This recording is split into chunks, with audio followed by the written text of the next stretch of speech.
So you've probably been noticing that throughout a couple of my videos, I've been switching back and forth between using LF and using Vifm, and this is because I've been trying really hard to like Vifm, but there's just these little problems with it that really have been bothering me that LF just simply doesn't have. Now, I'm going to start with the positive things because I think that Vifm is a really good application, and anyone who recommends it and anyone who wants to use it, I think that is a great tool to use. I wouldn't tell anyone not to use it. However, from my perspective, I think that LF is just a little bit of a better tool for me. So one of the things I do like about this is the folder preview. So as you probably noticed above my dot folders here, it recurses all the way down until the bottom of the tree. This isn't something that's even possible inside of LF because inside of LF, when you hover over a folder, it shows that folder in the right-hand pane. So if I want in Vifm, I can recurse all the way down the tree, or in the case of my other folders, I'm just going down a single level. I have complete control over how this preview actually happens, and if I go into that right-hand pane, I can then actually scroll down the pane and look at everything that's inside of it. Once again, this isn't something you can really do inside of LF because going inside of the right-hand pane is just going down into the next level of folders. One of the problems I mentioned in my original Vifm video was actually a me problem, so when I pressed capital H, capital M, and capital L, it didn't actually go to the locations I would expect it to go to, and that's because by default it's got an offset set to I think 2 or so it's going to go 2 off of that position. I don't know why that's the default value. I think it's kind of weird, but once I fixed that, it was working as I would expect it to. And if we talk about the rest of the default values, that's another advantage this has over LF. LF is very bare when you first install it. So if we go over to my config file for that, I have done a lot of work to make this a really good terminal file manager, and all of this stuff for the most part is in Vifm out of the box. Obviously things like this are things that are completely custom, but when it comes to, you know, making a new file or I don't know, opening up, I don't know, something like or doing chmods, things like that, making a directory, all of this stuff, this is all built into Vifm out of the box. In LF though, I had to write all of this for myself, but now that I've actually made all of it, it's not really something that I have to really consider. It's only something that I consider when I'm recommending a file manager to someone else. If you want to have basically no work and have an absolutely exceptional file manager out of the box, Vifm is what you should go with. Obviously, you can go and customize it an absolute ton, but it's also just a better starting point than LF was. And when it comes to the configuration of Vifm, because all of this functionality is built into it out of the box, it also has a lot of documentation for it as well. And the documentation for this is basically at the level of something like Vim. Every possible thing you could possibly want to do with Vifm is documented in here. There is way too much documentation.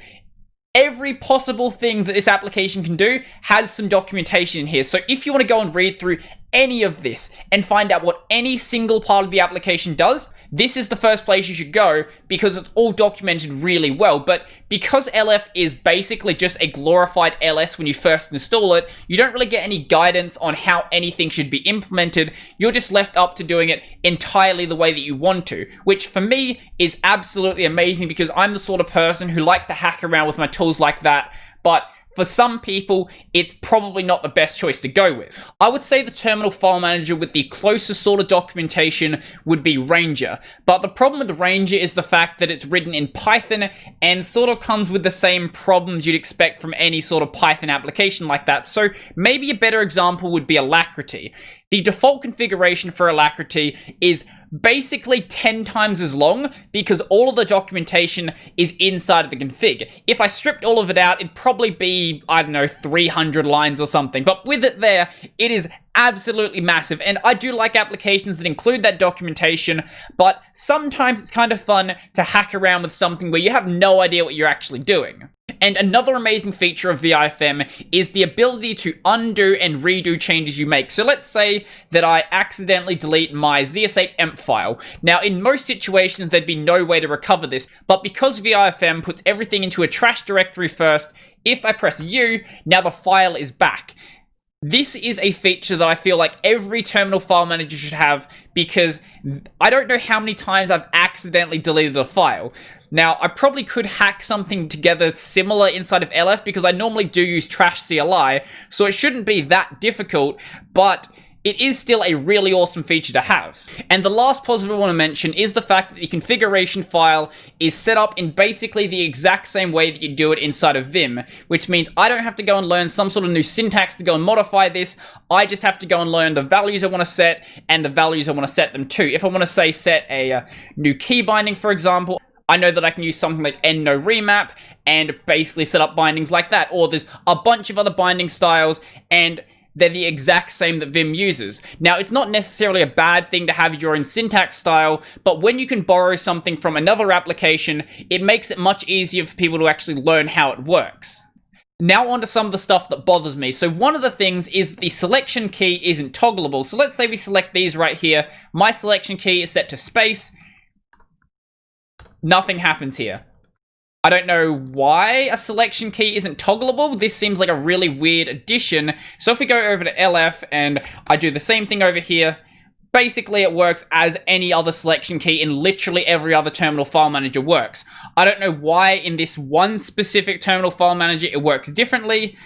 There's surely a reason for it. Now, I know that normally you're supposed to be doing stuff with the visual selection, but sometimes it just makes more sense to do individual selections. So let's say I want to select this one, and this one. Sometimes that's just a little bit easier.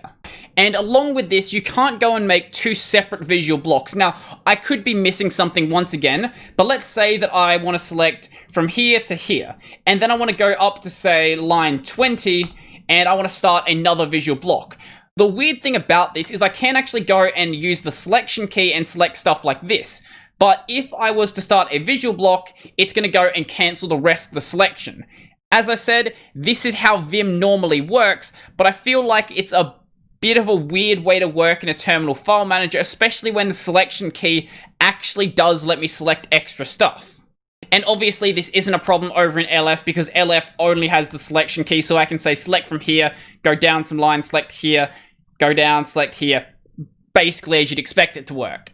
Another big thing for me, because LF is so lightning fast, is the performance. So I'm using the exact same preview script in Vifm and in LF. If I disable the preview script in Vifm, it works perfectly fine. Or if I use some other application that doesn't output as much text, it works perfectly fine.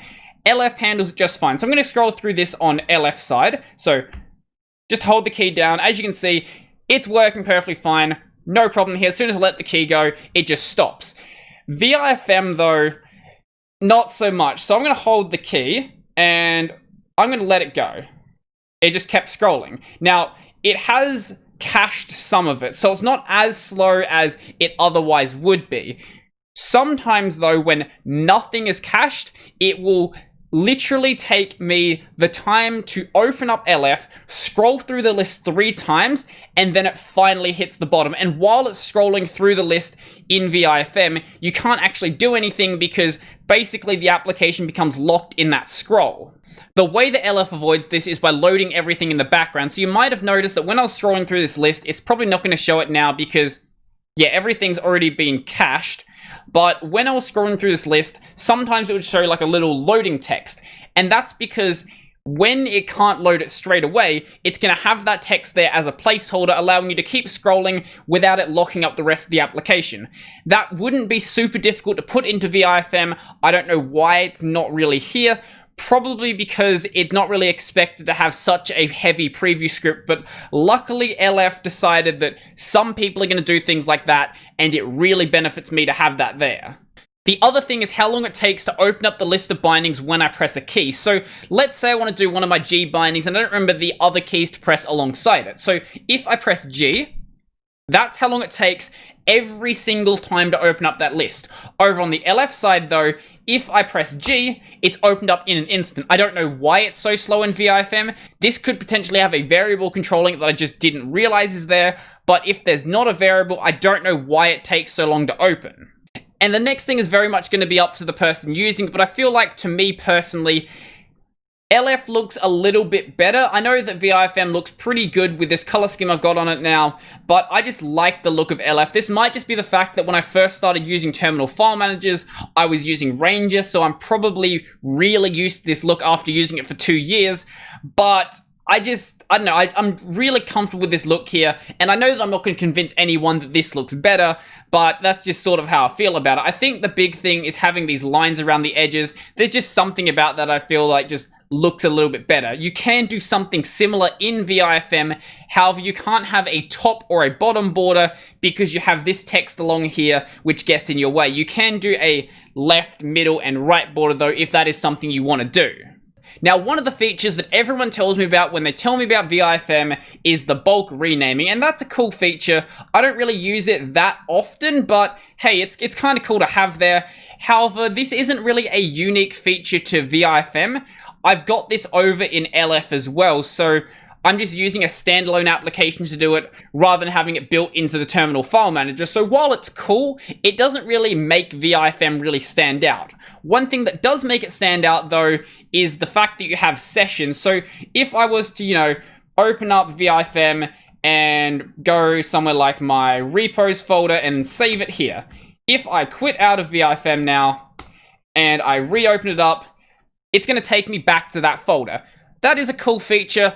I don't really like it though. I think it's cool, and I think that for the people who want to use it, it's a nice thing to have there. But when I open up my file manager, I want it to always open up in whatever folder I'm in right now. So if I'm in my home directory, open up in my home directory. If I'm in my scripts directory, then open up in my scripts directory. I don't really care about the sessions too much, but that's just my opinion on the matter.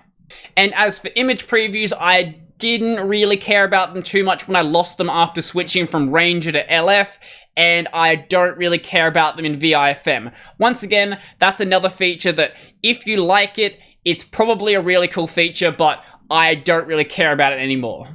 So don't get me wrong, this is an absolutely amazing file manager, and anyone who wants to use it, it's a really good choice to use, but it's just not the choice for me. I might be still doing some videos on it going forward if there's anything that really catches my interest, but I'm not going to be running it as my main file manager, so for most videos, expect to see me running LF.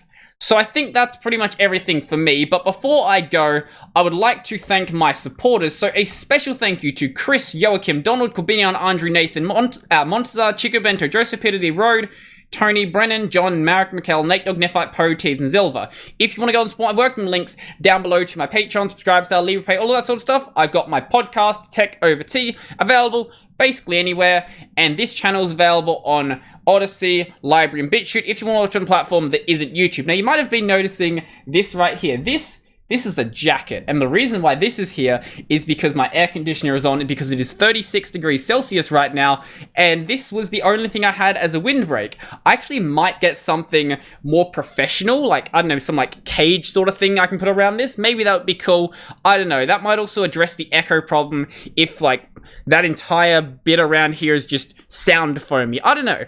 I'll look into it. Maybe I can build something for it, because I've got some clamp mounts now, so it shouldn't be super difficult to do. So I think that's pretty much everything for me, and I'm out.